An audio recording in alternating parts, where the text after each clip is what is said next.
I don't have anything going on, of course, because I don't leave the house. None of us do. Right. So I wanted to just share some news that might make her feel excited. So I was like, hey, turns out I've been doing this podcast for almost a year. And last week I got to talk to Kathy and to Jimmy. Can you believe it? And I thought, she's a mom. She doesn't know what podcasts are. She's not going to listen to this. But she started listening to them, and that terrified me. I was like, she listened to the first 2 episodes, and she's like, it's so good. I'm so proud of you. And I was like, yeah, wait till she gets to the poop episode. I was like, just, hang tight. I'm sure you're going to be very disappointed. There's a lot of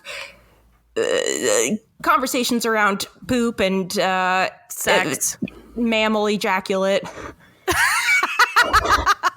But she's up to episode 7 and she loves it. I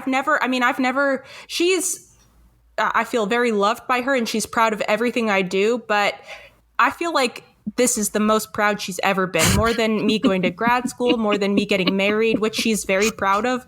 I feel like this has just, she doesn't get to see me because we're in quarantine, but she gets to hear us. Yeah. And she seems to really love it. And so she called me this week just to tell me how much she loves the podcast. And that really warmed my heart. But then Will was saying that his mother, my mother-in-law, started listening to the podcast. And I was like, I don't want to know. I don't want to know. Don't tell me. I don't want to. I don't want to know. I'm scared. I don't want to know. And she's up to episode 9. And I was like, oh God, she's been through a lot already. I was like, is she upset? I'm sorry. Tell her I'm sorry. I don't want to know. Right. And he was saying that she really likes it. And she was really liking how, just how we kind of do all these deep dives on the characters and their backgrounds. And, it sounded like she was saying she's never seen the show, but she likes how we present the characters so much that now she doesn't want to watch the show because she doesn't want the image we've created in her mind to be ruined, like reading a book and seeing the movie, Wow. I know. Like, oh my God, thank God. So now I've gone back and started listening to all the episodes since the beginning to follow along with them and just try and prepare myself for what they're about to get into. Right. Remember the insane things we've said. Yes. Oh my God. So much poop talk. There's an episode where we just talk about people going down on you and how it looks like Navy SEAL coming out of the swamp. And there's one episode that's just a lot of talk about first-time tug jobs. And so if my mom and if my mother-in-law have made it this far, I love you both. And I hope you still love me. I'm sorry for all the cussing and all of the really dirty humor. Honestly, I didn't think anyone would ever listen to this. So I'm sorry. And no more cussing from now on.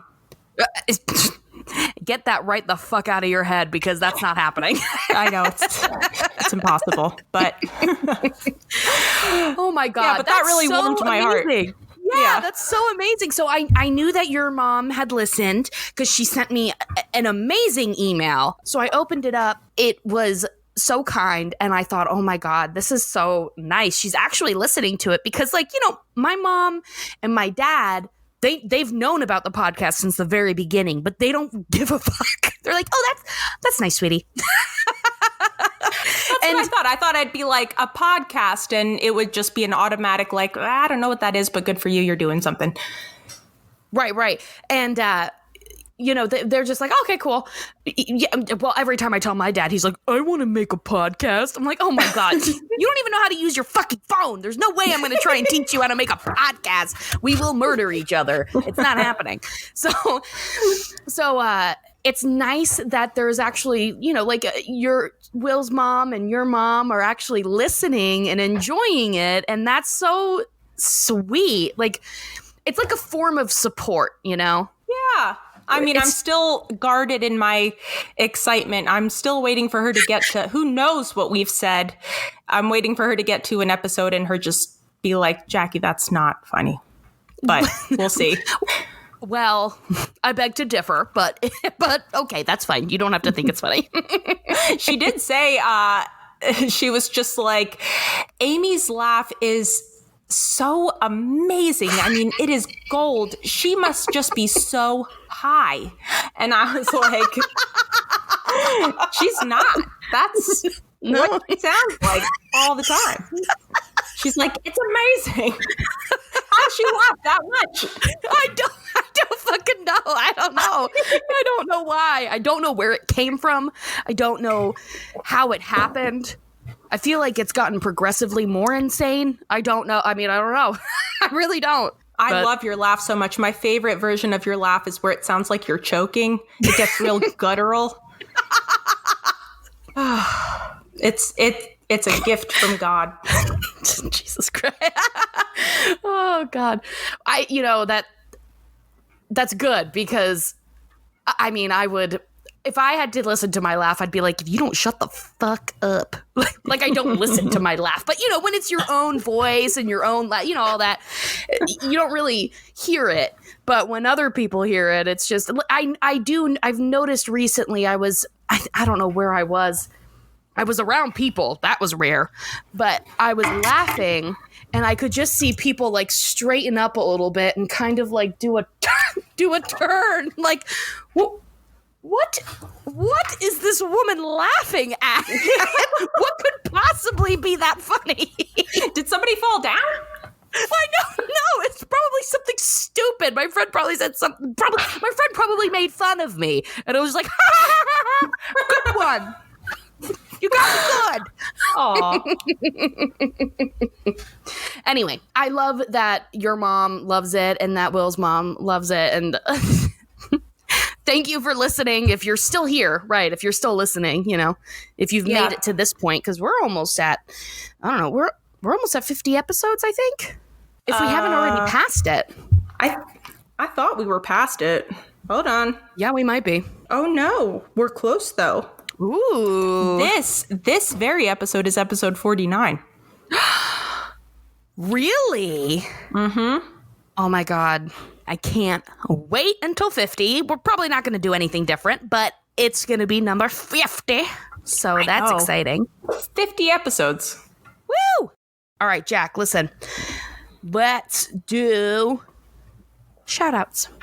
Yes! I have one all ready to go. Do you? Yes, mine comes from iTunes. Ooh. A blessed review from Katie VRF, and the subject is Amy is gross. And the body says, Jackie is right. Peeing in the pool is nasty. Thank you, Katie VRF. And I'm not, listen, you pee in Faith's pool as much as you want. That's fine.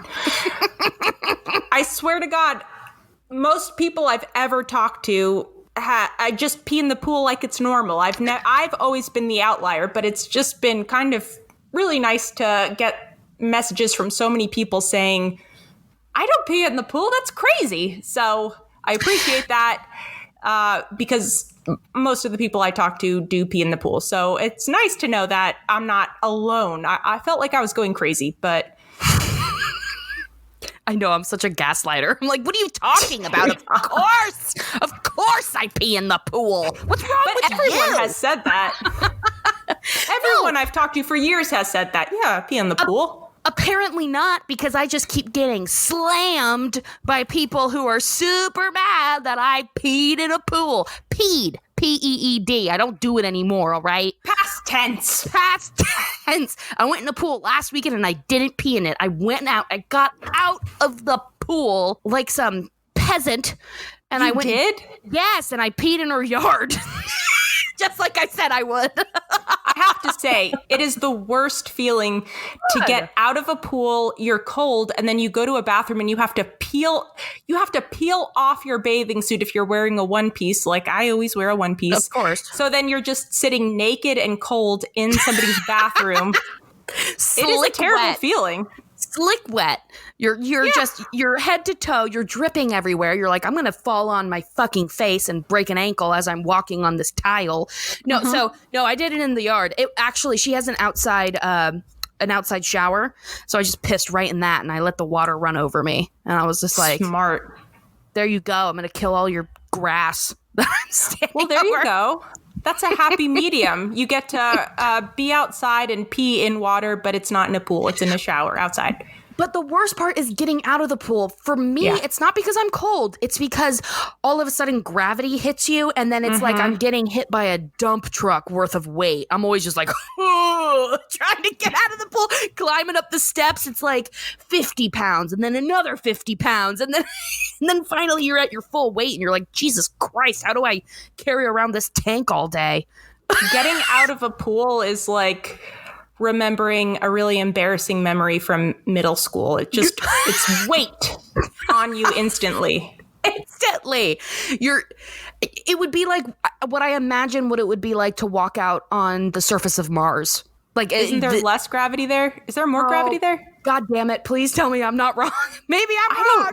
I have no idea. Hold on. But it is awful because you get out, everyone's in the pool, so you're higher than everyone else. It's like you're on a catwalk, but you're bloated and wet and cold, and everyone's staring at you. Bloated, right. Oh, God damn it. It is less. What planet has more gravity than us? Jupiter, I think. It's like walking on Jupiter. Right. Just edit that in. It is like walking on Jupiter, Amy. The opposite of Mars. No, you know what? You can all know how dumb I actually am. It's fine. All right. Anyway, I have no shout outs because fuck everybody who has ruined peeing in the pool for me. I blame you all. And I hope you and your precious pee holes are safe and sound in whatever pool you're in. But urine is definitely in the pool that you're in. Ooh. That was good. Did you just think of that? That was off the cuff, baby. Ooh. That's our next t-shirt. That's our first t-shirt. Oh, yeah.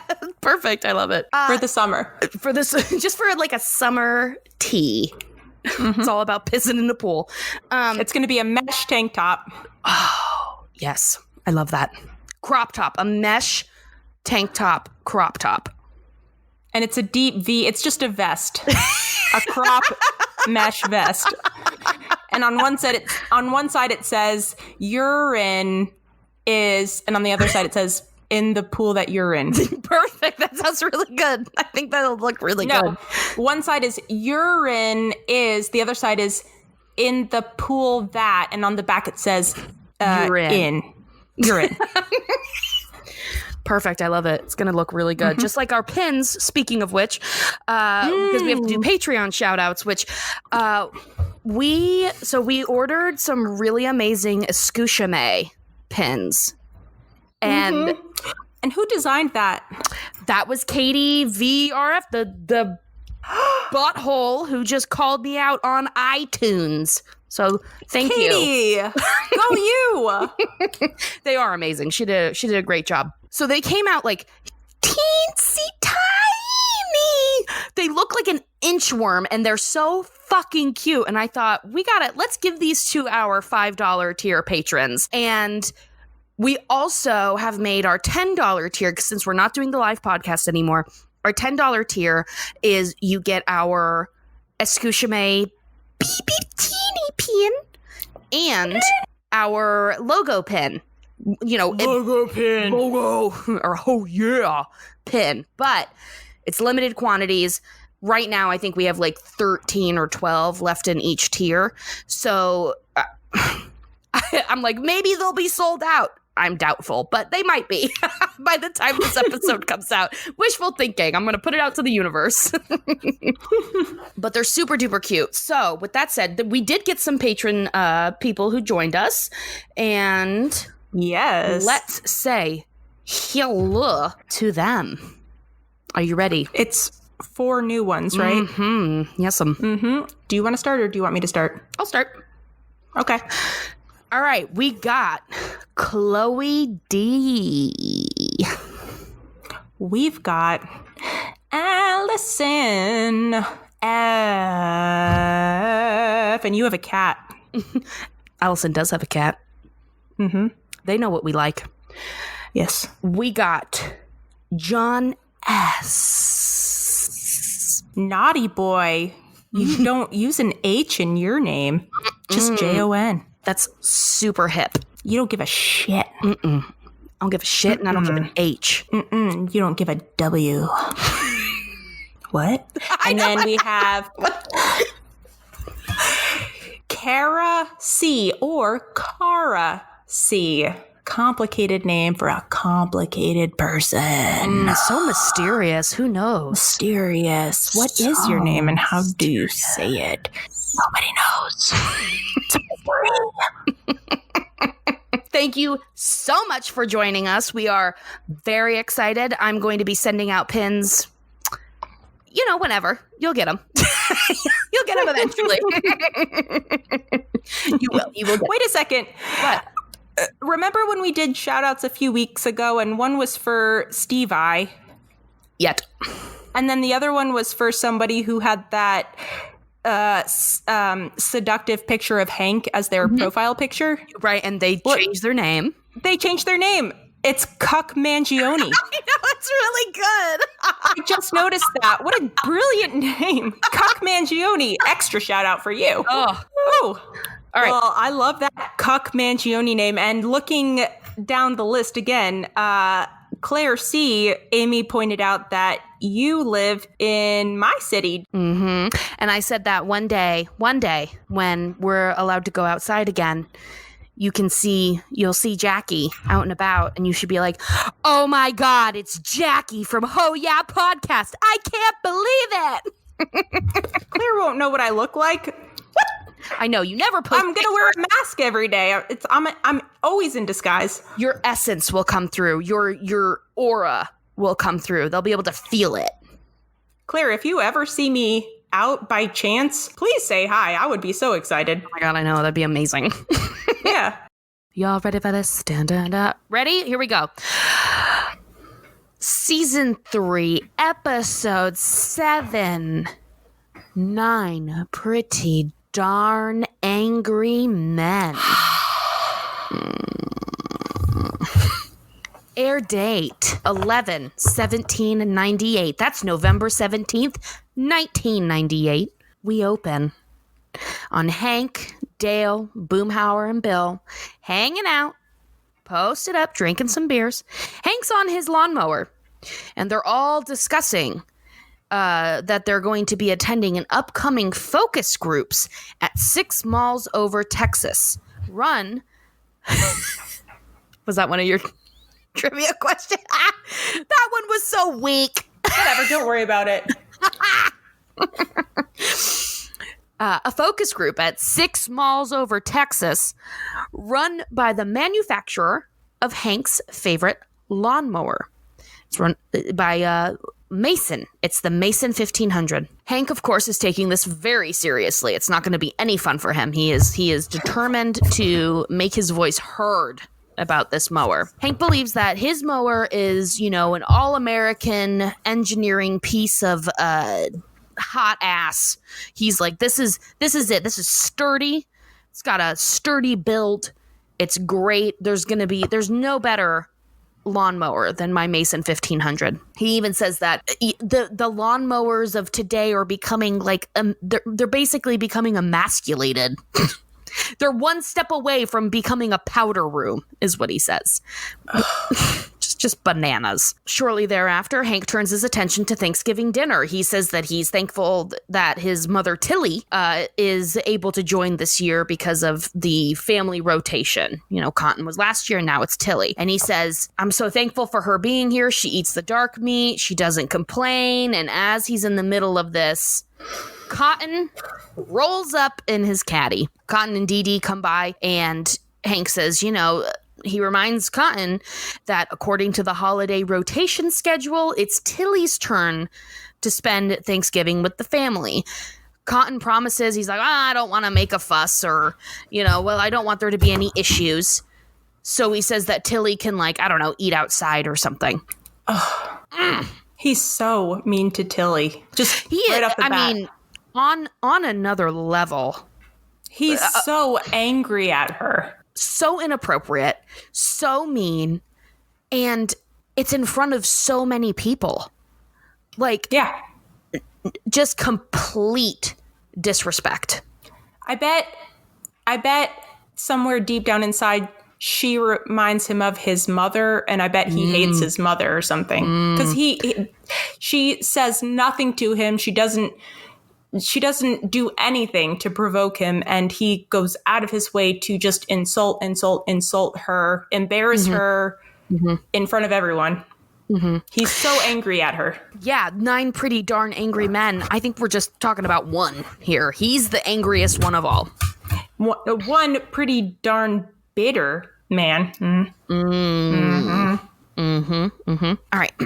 They're at their dinner, their Thanksgiving dinner, and Cotton is just railing on Tilly the whole time, and Hank is not sticking up for her.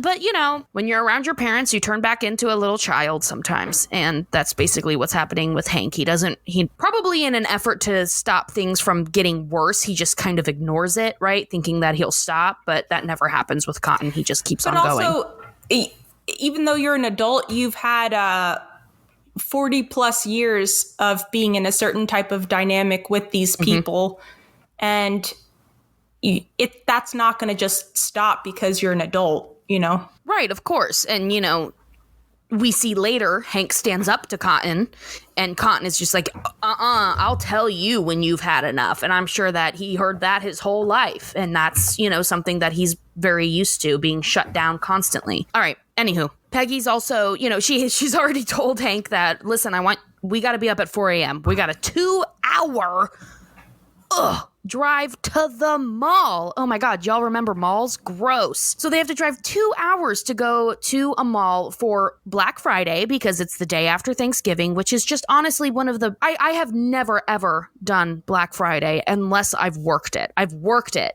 so much that I was like, I will never in my life participate in Black Friday. No, I've done Cyber Monday. I don't have to leave my house. I would never do a Black Friday. Right, or Small Business Saturday. Yeah. But no, I will never participate in Black Friday. I don't give a fuck how cheap that gigantic TV is. I don't care. I don't want it. Anyway, but Peggy's into it.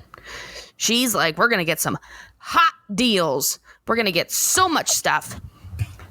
So she says, you know, we got to be up at 4 a.m. When the time arrives... I know. When the time arrives, Cotton, Dee Dee, and Tilly, they all accompanied the Hills to the mall. While they're at the mall, the rubber sole on Peggy's shoe comes loose. And she goes up to the guy and she's like, can you re-glue a lady's loafer? And he's just like, yeah, sure. Good God. This is not a lady's loafer. Yeah, she's like, how long to repair a lady's loafer? And he was like, about 5 minutes. And then he looks at it and he's like, this is not a lady's loafer. And she's like, it's unisex. And he was just like, this is going to take considerably longer. No, and she goes, it's a uni loafer. Why would it take that much longer? Just put your shoe goo on it and wait 10 minutes and get on with your day. Oh, God. So Peggy's sitting around waiting for this to be her morning's already ruined because she's like, I'm going to get there. I'm going to get my shit popping. I'm going to buy so many hot deals. I'm going to get on them. But her shoe's all fucked up. So she has to wait. Meanwhile, Hank and his friends, they make their way to the conference room, and they are greeted by Jonathan Burroughs, the group moderator. To Hank's disappointment, he finds out from Dale and Bill, the two biggest blabbermouths there are, they told Cotton about the focus group. So poor Hank, he tries to shut the door, but right in the nick of time, Cotton just wedges his stupid way in. So as the focus group gets underway, Burroughs pulls the tarp off of the new lawnmower. It's the Mason 2500. Ooh. It resembles like a futuristic concept car. It's like the Tesla of mowers. And Hank is disgusted. Immediately disgusted in it. Everybody else is like, ooh, look at that. That's fancy. It's got all of these different options. You know, Hank's like, oh, this is a yuppie-fied new fancy machine. It's my worst nightmare come true. But the other members, everybody in the group are just like, ooh, look at all these options. There's an electric seat warmer and a cup holder. And a rear bag. Yeah, like a rear bag and zero gravity turning, something like that. And it's all these fancy words and everybody's all like super impressed by it, except for Hank. He's just like, no. At this point, Hank has used the mower as a metaphor for his mom. The mower is his mom, yeah. The mower is his mom. He's defending this mower with the passion, or he's defending his Mason 1500 with the passion and, you know, fervor that he should when he's defending, he should be using to defend Tilly against Cotton's many, many, many insults. That's a good point. He's not quite ready yet to stand up to his father and defend his mother. So it is kind of like he's projecting everything he wants to say, everything he wants to say to defend his mother, he's projecting onto this mower. Everyone's just like, oh, like, look at this great new mower. And he's just like, the old one is great too. Right. And so, and everybody sees it. Like, even Cotton is just like, You're talking about this mower as if it's your mom. Khan's like, you're confusing the mower with your mom. Come on. He's like, I have daddy issues too, but I like the mower. Such a great line from Khan. Anyway, Hank, everybody's immediately swayed by it. And he's like, no, fuck this. We still have time left. And I'm going to put my $50 up that I will be able to change everybody's mind in here. And remind them all of what an amazing mower the Mason 1500 is. In the meanwhile, Peggy has fallen asleep. She's fallen asleep because they had to get up at 4 a.m. or even earlier, I guess, like so they could leave at 4 a.m. to get to the mall. So she's passed out while she was waiting for her shoe to get fixed. The shoe cobbler, the shoemaker, slides her uni loafer back onto her foot, doesn't wake her up. Not like, hey, lady, get out of my fucking chair. Your shoe's done. Pay me the $5 for the glue. Yeah, anyway. Why would he want her to keep sleep? Doesn't he want his money? She can't very pay him kind. if she's asleep.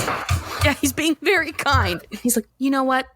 She seems sleepy. I'm gonna let her take a nap. She's tired. Shh, everybody, shh. I'm lonely in this shoe shop. I know. Ugh. Peggy's passed out. Bobby and Luann are at the ice skating rink. And Bobby, so good. He is the bait for Luann to find some hot men because according to Luann, men love single moms. They're at the skating rink and Luann she's a little bit like, I don't know if I really want to do this. And Bobby says, Luann, Buckley isn't getting any deader. Like, come on, let's get out there, which is such a rough line. And she falls over and she just has like a little breakdown because the song that's playing was her and Buckley's song. Mm-hmm. It's a great song. It's perfect. It's really perfect if you think about it. I know. Da, da, da, da. Hey. Da, da, da, da, da, da, da, da. Hey. Hey. Da, da, da, da. So Bobby's kind of giving her a pep talk, and finally she gets up, she starts ice skating around.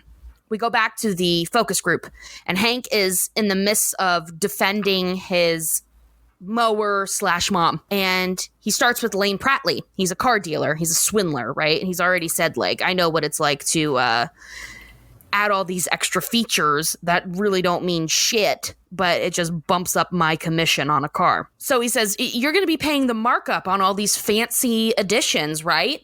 And Lane Prattley, he's like, oh, you're right. Fuck this mower. He then turns to Boomhauer and he's like, where do you keep your beer when you're riding on your mower? And he's like, dang, all right between my legs, pressed up against his sizable package, I assume. Yeah. And Hank's like, oh, but you like the seat warmer, right? Well, what's going to happen to your beer with that seat warmer? Your beer's going to get hot and steamy. And Boomhauer's like, oh, hell no, I'm not Eurotrash. I changed my vote. Two down. We've got, I don't know, what is that? 6 to go. I think. I don't know if that's right. 7. Who knows? Hank is right, because Hank is already right. The paranoid Dale also changes his vote when he realizes that corporate executives are observing the group from behind a one-way mirror. Brilliant move on Hank's part. Oh, and he does a classic Dale scream, just like, yeah! And he just curls down into a chair and in like a fetal position. He's so freaked out when he realizes there are people observing him and his thoughts and taking notes. I know. In the focus group leader, he says, "Oh, they're just here to learn your every thought and feeling and write it all down and get to know you really personally." Yeah, like the worst thing you could say to Dale. So Dale changes his vote. Con looks like he's just like, man, fuck you, Hank. Everybody's kind of drunk at this point, too. They've all been drinking Alamo. And Con's just like, he's singing a song. He's spinning around in his chair. And he's like, you're not going to get me, Hank. All of a sudden, he falls out of his chair. Everybody laughs. And Hank's like, that's it. The zero turning radius, or whatever it was called. So he asks the pastor, priest, I don't know what he is. Preacher. Hubert. Preacher. Yeah. He's like, get on that mower, execute a 180 turn, and then engage the zero turning radius. As he does that, the mower just spins out, just like Con's chair, freaking out. This mower is losing its mind. Yeah, what is it? It's too light, but there's too sharp a turn and it just kind of flips over or something. Yeah, it does a quick spin and then boom, smashes into the wall. And Con's like, oh my God, that could have been me. I'm out. And I assume the preacher was out the whole time anyway. He doesn't really seem to give a shit. I think he just needed the $50. He's coping with a lot of trauma from drowning that baby. Some pretty heavy trauma. Yeah. And maybe even a court battle. I don't know. Yeah. Bill, the whole time, Hank has told him, you let me speak for you. I'll tell you what you like. And Bill even takes a stand. He's like, no, I like this mower and I like the cup holder and blah, blah, blah. But after this crash, the cup holder smashes. And Bill realizes the one thing Bill wanted, of course it's broken because Bill is broken. Oh, he is a cup holder. He is the cup holder of that piece of shit mower. Oh. And Bill just, no, my cup holder. And he runs to grab it. He cradles it in his hands. And he's like, God, Hank, now I know why you always speak for me. You're always right. Bill has also changed his vote. Mm-hmm. The last holdout is Cotton. Hank's not going to get him, is what he's saying. He's like, you're not going to get me. But unbeknownst to all of them, Tilly and Dee Dee have walked into the room where the two-way mirror is at, thinking that it was a bathroom. Mm-hmm. And right at that moment, Cotton starts talking mad shit about Tilly again. And finally, Hank is just like, no, I've had enough. He's like, my mower's not too old, and neither was my mom. He's like, she was a good woman. You're a bitter old angry man, and you're not going to talk about her or my mower that way. Otherwise, you can get the fuck out of my life. And Tilly sees this whole thing. She's like, well, finally, Hank has stood up for me. And I'm sure Hank feels good. He finally stood up to Cotton. Cotton, of course, he realizes, oh, shit, Hank said something pretty valid. But then he goes back to defensive mode and he's like, get out of my way. I'm leaving. So he never converts Cotton, but he does get the last word. Fucking Cotton. If he sees someone being a doormat, he will just walk all over you until you just bunch up just a bit and then he'll leave you alone. Exactly. It's the worst type of person. It's like, oh, you're already down and out. I'm going to walk all over you. Perfect for me. Time to wipe my muddy shoes all over your face. Ugh, idiot. So Cotton leaves. Afterwards, Hank walks out. He runs into Tilly and he's like, the focus group didn't go as well as I thought it would. And now I got to do all my shopping. And what do you want? And she's like, you know what? I already got everything that I need. No worries. Then we end the episode where fucking Hank just straight up leaves Peggy in the shoe store. She's still asleep. That woman needed a nap for sure. She spent the whole day sleeping. And even Hank, I'm just like, Hank, how could you possibly think that Peggy would catch a ride with Cotton literally ever? I think she would walk rather than ride with Cotton. Absolutely. I know I would. So poor Peggy is left in the fucking mall 2 hours away from her home. She's gonna wake up at like 3 a.m. confused, disoriented, behind a caged, like one of the gates. Where am I? And then they drive away back home, and Peggy's gone. Peggy's left behind, and that's the episode. Yay! Oh. Holy shit! Done. Woo! That was a tough one. You did great. Thanks, but I am exhausted, and I gotta take a tinkle. Ooh, another tinky. Nothing hits the spot like a hunk of cheese. I know. All right, Jackie. Favorite quotes, moments, thoughts, feelings, beliefs. Such a good episode. First of all, right off the bat, classic quote by Peggy. The day after Thanksgiving, in my opinion, is the busiest shopping day of the year. Classic quote, in my opinion. Yep, hold on one second.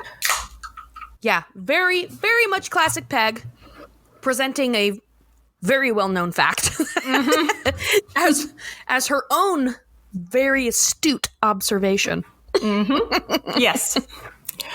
Another note I made was just I was struck by how well dressed all the guys were to go to this focus group, and I was especially struck by Boomhauer's outfit. He was wearing a very cool blue blazer. Yes. What's your damage? That was my trivia question. What was the color of his blazer? Because he looked so hot. Oh, of course I noticed it was a gorgeous blue, like maybe even a periwinkle. And I was just thinking, I mean, it was a fitted blazer, the sleeves rolled up, so very cool. I know. And I was just thinking, I'd love to see an Instagram or a website that's just devoted to Boomhauer outfits. Oh my God, could you imagine? So fabulous. It would probably only be like 10 outfits in total, but I would love it. 10, you think? There must be 13 seasons. There must be so many. But he wears the black shirt and jeans so often. And that's why it's like striking when they're wearing something else, because it's like, oh, they're not in their usual, jeans and t-shirt. But I know I loved all of their outfits. I even loved Bill. Bill looked good. He had that little hat on and the green tie, and Hank looked very handsome. He looked like a lawyer, which I'm assuming he would be very insulted if I said that to his face. But but I know, I was struck by Boomhauer. That blue looked really nice with his blonde hair. He knows his colors. He knows how to dress. And you're so right, though, too, because I was struck by Peggy's outfit because it was different than normal. Mm-hmm. And she was, they really nailed her outfit in this episode. She was totally one of those people that is not just doing their Black Friday shopping, but it's the day after Thanksgiving. So they're immediately in Christmas mode. So she's wearing a red and white striped sweater that has a little candy cane on it, like embroidered on it. So yeah, it was just a very Peggy outfit. Yeah, one of those people who immediately goes and gets a tree, and it's up the day after Thanksgiving. Yeah. And I also love Peggy's little itty bitty lamp on her forehead. I like that. Hank even says that. He references your teeny tiny headlamp when she's in bed clipping coupons. I know. And poor Peggy, the fact that she passed out when she was so prepared. She had a tiny headlamp. She had an outfit. She was clipping coupons. She had a plan to destroy that mall and get the best deals. And then she fucking passes out. And I can't believe she took everyone with her. I mean, I would definitely leave Luann and all they're doing is going ice skating at 4 a.m. or 6 a.m. Why would you just stay home? And why would you take Cotton and Dee Dee? Why? Just go by yourself. Woman? You're bringing a pregnant woman to a 4 a.m. wake-up call to get to a mall? But this was back in the 90s, and malls were all the rage. I think everybody wanted to go to the mall all the time, right? I mean... For sure, yeah. Yeah, so it's not like now where I would rather do literally anything else than go to the mall. I have to say, malls are a little bit, not all of them, but there's a mall near me, and it is almost every other mall, it's completely dead, but it's a nice place to just go walk around that has air conditioning in the summer. And because nobody goes to malls anymore, it's completely dead. So it's like your own private air conditioned playground. But teenagers still go to the mall, and like middle school teenagers, like they're 13, and That's those the are thing. they're the most terrifying people on this planet. They're bad people. They're terrible people. And you can't go there on like a Friday evening because their parents drop them off around that time. You have to go on a weekday afternoon. It's wonderful. Right. Yeah, because like teenagers between like 13 and 15, the worst age group. They are absolutely awful. Every single one of them. All of them. I hate them. I hated me at that age. Yeah. And I understand that it's because all of them are in pain and they don't realize that they're in pain, but they are. Right. And it makes them do and say really mean things. And they travel in packs. But but still, that's the worst I'm part. uncomfortable. They're in a pack. If they're on their own, I'm like, I could take you, but they're in a group, and then they'll all start making fun of you at once, and then you just won't know what to do, and then I'll cry. So, you know what you have to do? You have to find the tallest one, walk right up to that person, and spit in their face.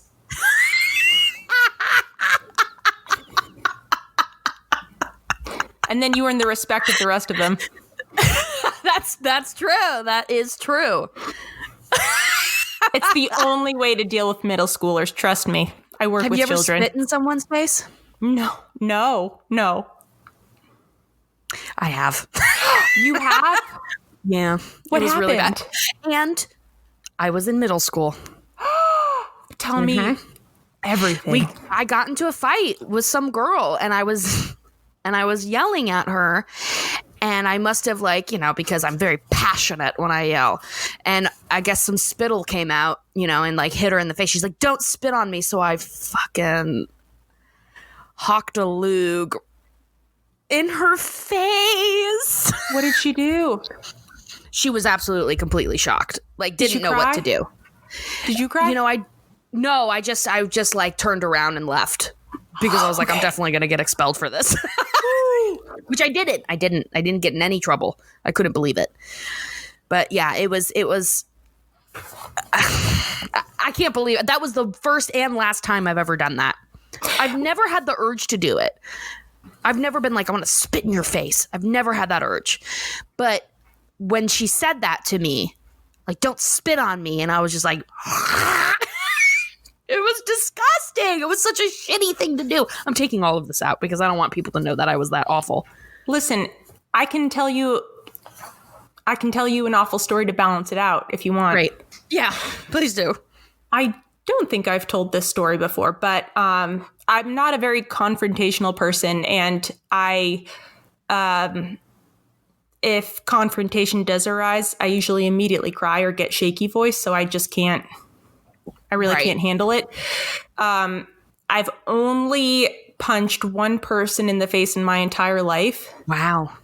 And it just so happened that she had cancer. Oh my God. Oh no.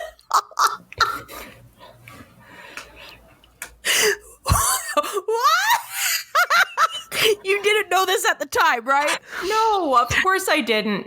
Okay, again, I am not laughing because she has cancer. I'm laughing because you fucking punched someone with cancer. What are the odds? What are the odds? The one person you punched in the face.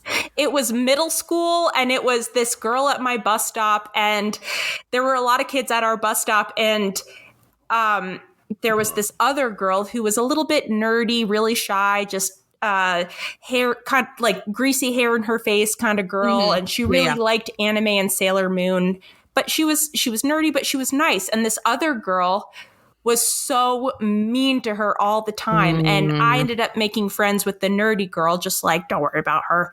And then the mean girl started being really mean to me. And every day we would come to the bus stop and she would just say like really mean, like she would just like say really mean slurs and just she was a bully. That's all. Yeah. Yeah. And finally, one day, I was just like, I don't know what I said, but I finally stood up to her and I was just like, you can't say that, blah, blah, blah, blah. And I went and like punched her in the face. And at the time I was struck by how noodly my arm was. I was like, oh my God, I've never punched someone before, but now that I have, I realize how weak I am. And this girl laughed at me after I did it. Yeah. Oh, no. And I was so freaked out that I punched someone that after the day went by, I came home. And I got home and walked in the door and immediately told my mom I punched someone. And she told on me to the school. Yeah. And no. But she like, she explained the whole thing, but she also, told them that I was being bullied and all that stuff. And basically what ended up coming from it was that whoever she talked to at the school was just like, well, it sounds like your daughter was being bullied, but it turns out this girl has leukemia. So we're just going to kind of leukemia, whatever. We're just going to kind of drop the leukemia, whatever. I know, I'm just kidding. I don't know why I said that. I'm sorry. So they were just like, we're just going to drop the whole thing. Oh my God. I can't believe your mom snitched on you. She's an honest person. She's always said like, I love you, but if you commit a crime, I will turn you in. Oh, not my parents. I respect it. My dad would hide the body with me. He would be like, what do we got to do here? He would have no problem being like, we got to chop him up. What are you talking about? Let's go. Let's do this. Looks like we're taking a trip out to the middle of the ocean. Let's go. I guess. Oh, great, Amy. I guess I have to fucking get my boat out. I hate that thing. You're paying for the gas. You're paying for the gas, okay? In cash, obviously. God. So we all have stories from middle school we're not proud of. Okay, but you, like, you did punch someone with leukemia. So one person, what are the odds? The one person you ever punch and they happen to have cancer. Yeah. Yeah, and you've never punched anyone since then? No. I've been punched another time by a good friend. By several good friends, actually. And you didn't punch them back? No. I just cried. Wow. Oh, wow. Oh, fuck them. How dare they? Who are they? I'll go fight them. I'll fight them for you. We're all good friends now. I'm going to fight them for you now. I feel like it was all in middle school. It was just all middle school stuff. Yeah, you're just so angry. You're old enough to like old enough and hormonal enough to like be mad and you think you're mature enough to be like, you're a bitch. And then but like you're young enough that by the end of the day you're like, all right, let's just be friends again.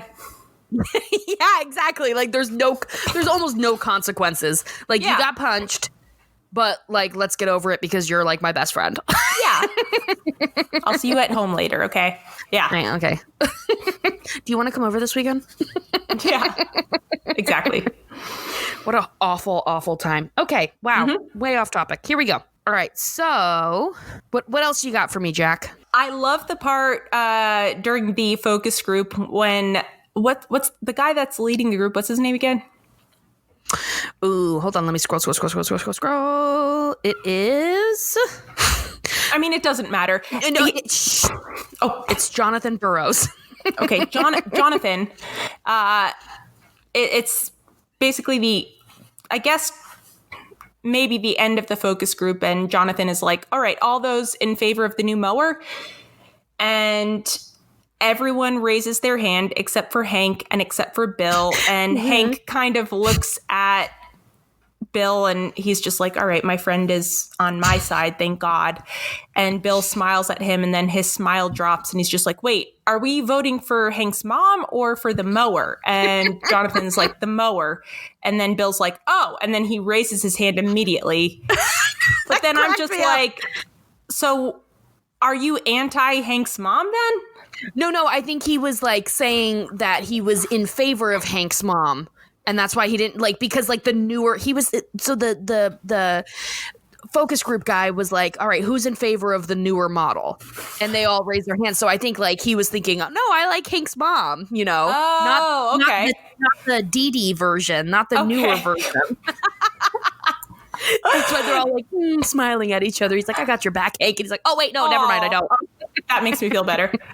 And then I like the part where it gets to towards the end when Hank is like, there's just Cotton left, and Hank has turned everyone except Cotton, and Cotton turns to the preacher, and he's like, this preacher has dropped so many hints about how he used to be a preacher. He's not anymore. And he'll just say random things about accidentally drowning a baby during a baptism and all this stuff. So it's the end of this focus group, and Cotton's the only one that hasn't been turned in. He turns to the preacher and he says, "Preacher, if you're still in the baptizing business, I'd like you to drown my boy Hank." That's so fucking mean. I love it.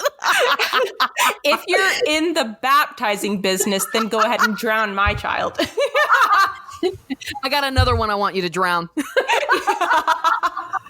And then a quote by the actual preacher Boyce Hubert, after the focus group, I think, ends. He says, "I'm not sure if there is a God or a heaven, but one thing I can tell you is that your daddy's going to hell." He's fucking right. He is right. And then the last note I made was that we have our first kind of glimpse at the Ghost of Buckley. I did notice that as well. I thought, oh, there's another little bit of a psychotic break on Luann's. I know. I'm not saying it's the actual Buckley's ghost, but now that she's trying to move on, she's still dealing with this loss and this breakup, and we're starting to see little glimpses of him appear. So I know. I noticed that too. I thought it was poignant. What about you, Amy? Some of your favorite parts? Quotes? I got a few. So I love the Reverend. he so good. So there's a part right in the very beginning when they're all going around telling like everybody their name and what they do or whatever, and the Reverend goes, Boris Hubert, minister. Although I've lost my faith, of course I did find a pretty good parking space on my way in, but the Lord works in such mysterious ways. Who the hell knows? That one fucking killed me because he got a good parking spot. He's like, well, I don't know. Maybe it is Jesus. I don't know. I don't know what to think anymore. I don't know what to think. It killed me. Let's see. And then again, I'm just going to keep going with that theme where Hank, he's going towards everybody. He's like, I'm going to change everyone. He gets to the minister and he goes, Reverend Hubert. And this is after they've all had beers. He goes, I didn't drown that boy. And classic Hank just pauses and stares. Doesn't answer okay. Anyway, I'm going to keep doing what I was doing. That one kills me. All right, I got a few things. So first of all, I also want to mention that Hank is missing out on the greatness of Celine Dion. If he won't watch Celine Dion, what a fool. Great point. What a fool. She's amazing. Yes. In 1998, she is peak Celine Dion. Yeah, that was like My Heart Will Go On, Celine Dion. Oh, yeah. Yeah. Good Celine. So you're missing out, Hank. It's, shame on you. Shame on you. I made a note that I loved Boomhauer's rolled up jacket sleeves. And that I love bolo ties. Yes, several bolo ties. We do. We do see some. So Hank is, he's looking at all the features for the new mower and he goes, Tommy Hilfiger sports package. Hilfiger. I love it. That would crack me up. Oh, so good. And then the focus group leader, he goes, so if I'm hearing you people correctly, this mower has surpassed your expectations and quite possibly your dreams? Yes. And everyone was ready to be like, yes. Yeah. And quite possibly your dreams? Is that what I'm hearing?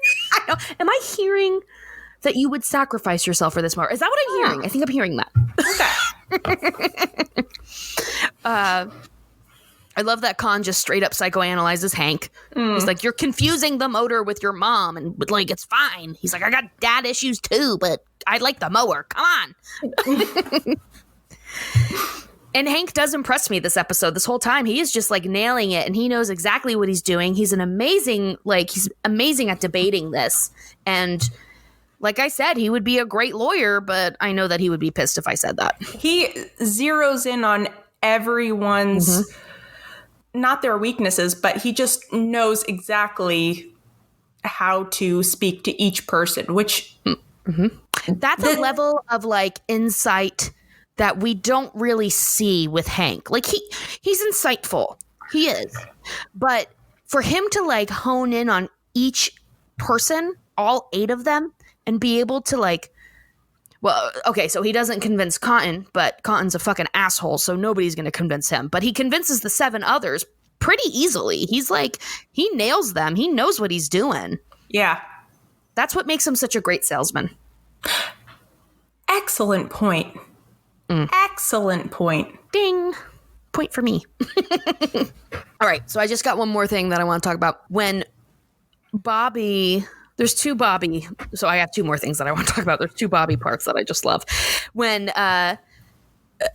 it's in the morning and Luann and Bobby are like, Luann's like, ooh, we're going to look for boys. And Bobby goes, I'm the bait. He's so ready. He's so ready to be the bait for Luann. I'm the bait. I'm the bait. I'm what guys want. Even though he doesn't realize how that sounds. He's just like, I'm helping Luann out because they all want to pay attention to me. Aww. I love Bobby so much. He's being so supportive of Luann. He is. He's such a good boy. And then there's the scene where he's like Luann's like eating shit constantly, trying to learn how to like, I don't know, ice skate. That's it. She's trying to ice skate. She's eating shit. And then Bobby like passes through the screen on one leg, very graceful. And he's like, wait till dad sees this. As if Hank would be impressed and not horrified. I know. Something I'm good at. I can't wait to show my dad. Right. Yeah, look, it's a sport. Technically, it's a sport. It's an Olympic sport. Technically, it is. But in Hank's opinion, absolutely not. No. So those were some of my faves. Do we have a listener comment song? You know what? We sure do. All right. Yes, we have a listener comment song. Now, I don't know. This is a long one. This one's a little bit longer, so it looks a little bit different. Looks a little bit different, but here we go. Okay. It is from Charlie W. And the subject says, play the gambler. And the body says, hi there, love the pod. I heard some pretty fine listener compositions and wanted to contribute. Hope y'all use it. Understand if you don't. Oh, stop. Okay. Best Charlie. Charlie, we're playing this right now. Are you ready? Stop it. Charlie, shut up. I'm playing it.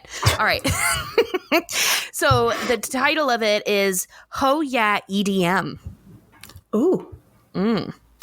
Are you ready? Yeah. All right. Let's do this.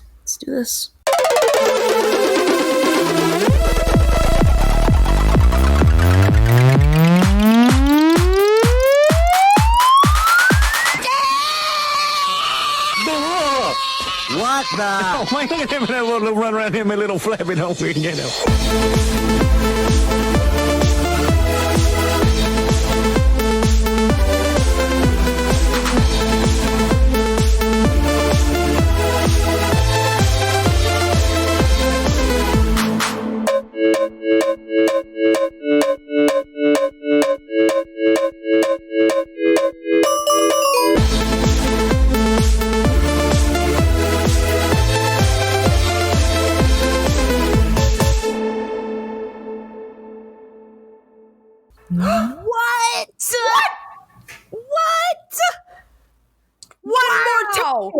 One more time. I feel like I just took like 2 double hits of Molly.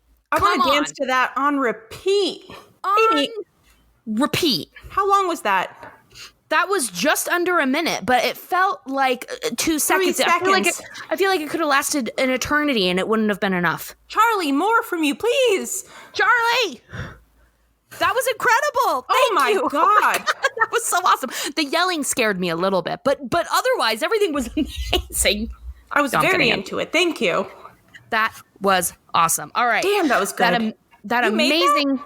I know. Can you believe? Well, thank you, Charlie. That was great. Send in your own listener comments to hello@hoyapod, but I'm going to tell you right now, it's probably not going to be as good as Charlie's. No, I'm sure it's amazing. I don't think so. Well, Jesus Christ, Jackie. You'll be like one of those moms will be like, Mom, look, I got an A. Not an A+. But, good job. Good try. Yeah. Jackie, but right off the bat, Nasty Cat. Nasty Cat's back? Nasty Cat says, this gives me epic pleasure. Nasty Cat! Nasty Cat! Oh my God, this is our 3rd time with Nasty Cat! So nasty, so naughty and nasty. Nasty Cat! Oh, I love my nasty kitty cat. All right, I officially love Nasty Cat. Guess what? We're following you. Yay. So, of course, right off the bat, a lot of people submitted Pump Jockey works for tips. So we've got Archon_Clayton and Some Tribe also mentioned that. Some Tribe also said, also 12 Angry Men is an amazing film, real fave of mine. Bender's Redemption submitted that. Right Dude Here, he runs a gas station. And saw at least one other. SM_Cusack, Pump Jockey. Dad, I'm not a pump jock. Works for tips. So I've got, so Nomio Mio is what I think is your name. You yelled Rusty Shackelford, which, yes, this is our, and Neat Lizard also says the debut of Rusty Shackelford, which is, I did make note of that. However, Nomio Mio also says, please can I also confess to you both that I have a long-standing crush on Hank. Ooh. I get it. There's times where I'm like, Hank, I'd let you hit it. We would bang. And maybe it's because he's a stable person. Oh. And devoted. That I could definitely see that as being a massive turn on. That's true. I get it. Aww. And you could have all the unprotected sex you want with him. Oh my God, raw dog through the day and night. Perfect. He's not going to give you anything, and he's certainly not going to get you pregnant. Exactly. My biggest fear, getting pregnant, not going to happen. Yeah. Oh, right on. Although, again, you would only really be able to do 3 positions with him. So, but all unsheathed pounding with those 3 positions. So, yeah. Guilt-free.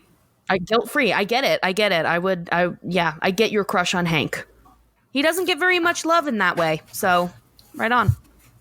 Oh, Seth Scobes also says, works for tips. Reiki Rose says, my cup holder.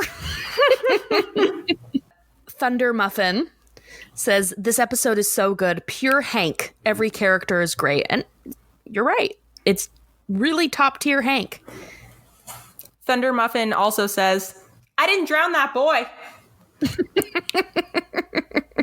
Mattman06, I can put you behind the wheel of a brand new, pre-owned Sonata. Don't call me Caitlin S. Do guys love single moms? I was wondering that myself. Yeah, I mean, do you? Is that a thing? Let us know. Pastel Zom says, I love the jaded priest, but who the hell knows? Also, crotch drink while mowing.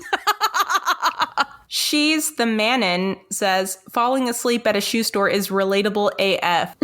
Is it?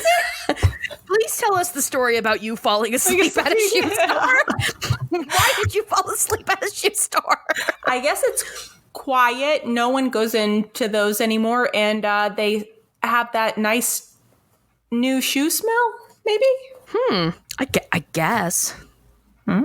Martin of the Waking Universe also says, imagine yourself behind the wheel of a brand new pre-owned Sonata. The real Neil says, you got a fat neck, boy. And Michelle just says, I hate cotton. Laugh my ass off. You know what? Honestly, though, I want to know about more people who have a crush on Hank. Please tell us. You can be anonymous. Send us an email, hello@hoyapod.com. Yeah. What about Hank?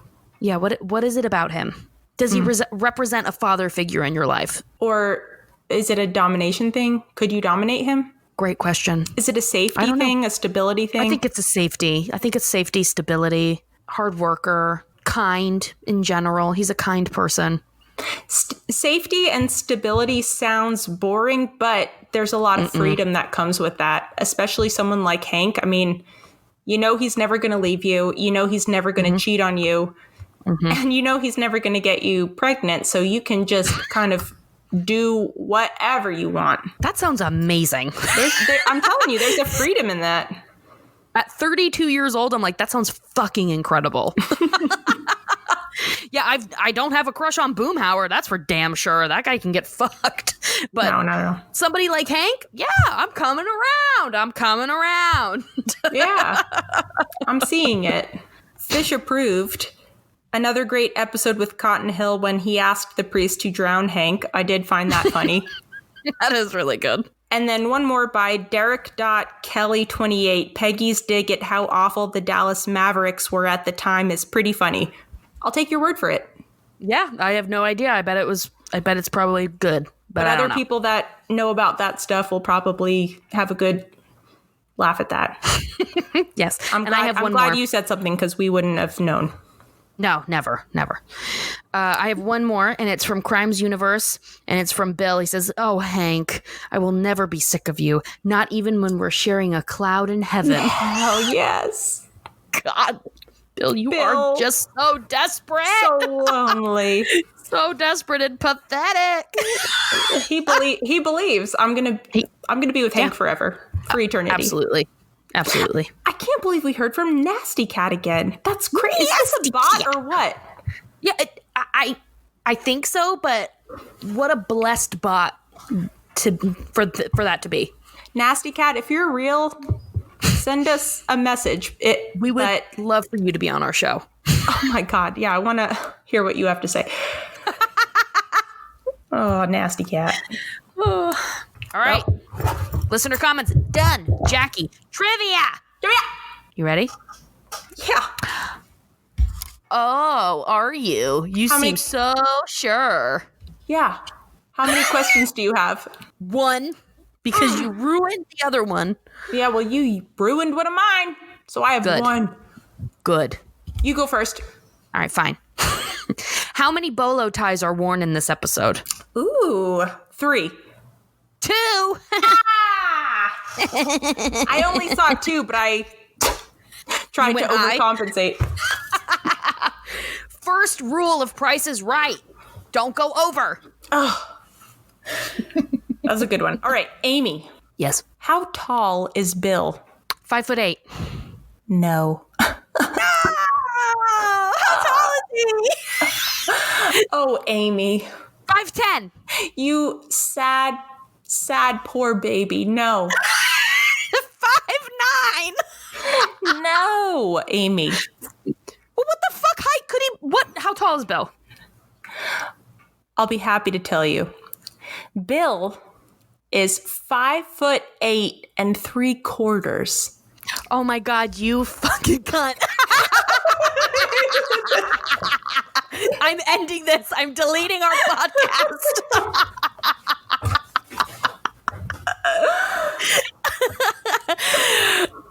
Oh, he would include the extra 3/4. Mm-hmm. You were so close though, so that was pretty good. Shut up. I'm just kidding.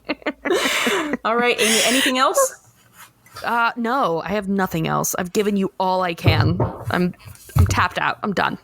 All right, everyone, follow us on Instagram. most important thing, best thing you could do ever, rate, review, subscribe on iTunes. Yes. 5 stars. It's the best thing you could do of anything you're doing right now in your life. It's the best thing you could do. Right. And if you are, even if it's 5 stars, even if you are leaving a message about how disgusting I am, if you put 5 stars, it doesn't matter. It's beautiful. It's perfect. We're hearing you, and the 5 stars amplifies your voice. So it benefits both of us. Yes, absolutely. So please do that, and follow our Facebook page. Leave us voicemails. Our numbers on it's Funk30Firm. The numbers on our Instagram. Follow us on Instagram. Follow us on Twitter, and email us anytime. Message us. Send us listener songs. I mean, God, that one from that EDM song from Charlie was incredible. I know. So please just contact us. Say anything you want. We're happy to hear from you. Thank you for listening. And until next time. Via con Dios. Ooh, we nailed that one. Hold on. Wait. Don't leave, anybody. Hold on. Don't leave. Hold on. I got something for you. Wait. Shut up, everybody. Listen. No, that's an ad. Hold on.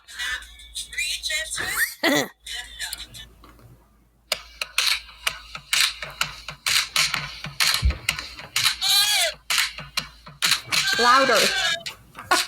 I'll download it. This is so long. Oh my God. Is this just somebody doing it on their own?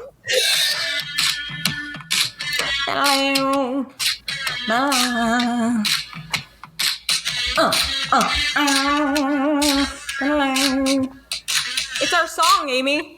This is our song. This is so long. It doesn't matter. Here we go. Hey. Hey.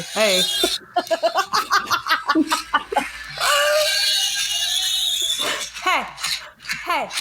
Hey. Oh, all right, I'm stopping this.